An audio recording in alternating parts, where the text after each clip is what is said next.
die Shiuri meyuchodim, was Baal al-Giyula mit Meyasser gewähren und mit Parsim gewähren. Und das sind die Shiuri, was zu Nomen gegeben, Chitas. Welcome to Chitas Short and Simple for Shabbos, Chof and Nissan. Today's Chitas is dedicated in the schus of all the Yidden in Eretz Yisrael. In Shemini of Parshas Shemini, Moshe continues the laws of Tumah and Tar when it comes to kashrus.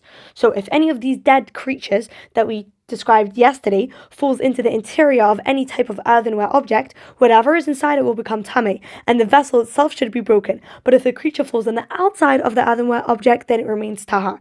If what is inside the earthenware object is any kind of food that is edible, it will only become tamei if water has come upon it first at some time in the past. And any liquid that is normally drunk, which is in any tamei vessel, will become tamei.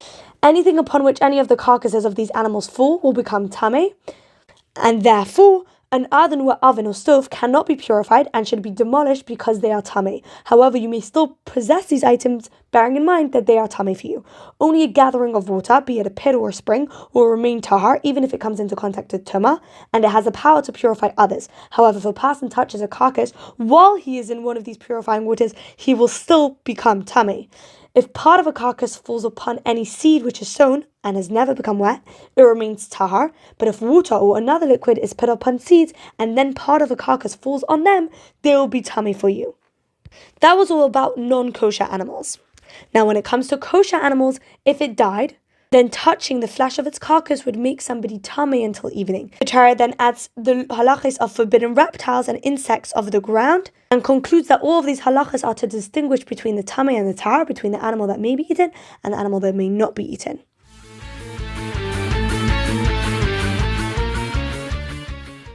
Today's share in Tehillim is Kapitel Chof Yod Gimel through Chof Yod Ches.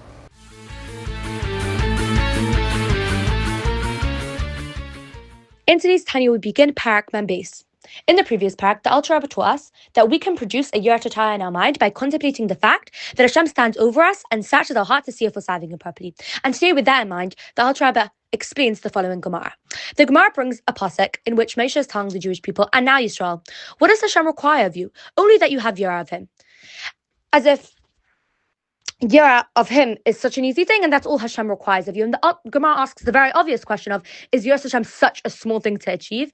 And the answer the Gemara then gives is that, yes, for Moshe Rabbeinu it's a small thing, but that answer doesn't really sit well. And the Alter Rebbe says, that doesn't make sense. The pasuk isn't speaking to Moshe, it's Moshe speaking to us, asking us to fear Hashem. So how does the Gemara's answer that fearing Hashem is easy for Moshe answer the question of how fear of Hashem can be so small for the Jewish people? And the Alter Rebbe begins to explain by telling us the reason why fear of Hashem being easy for Moshe helps it be easy for us is because actually every neshama has a spark of Moshe Rabbeinu within it.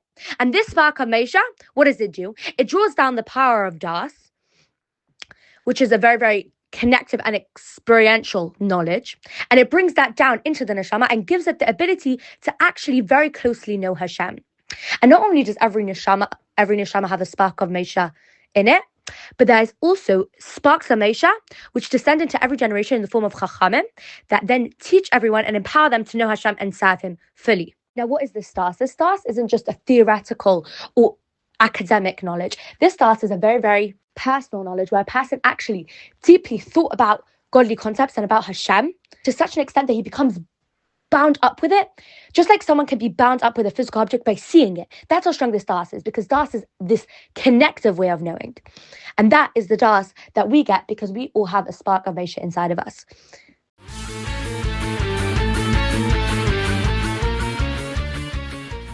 In today's Yom it says that we all have an element of not good within us. Every created being has evil in it, and it's our job to banish the evil.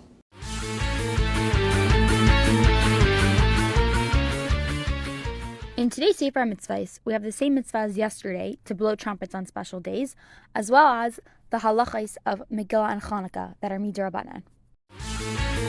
Thank you for listening to today's Chitas Short and Simple.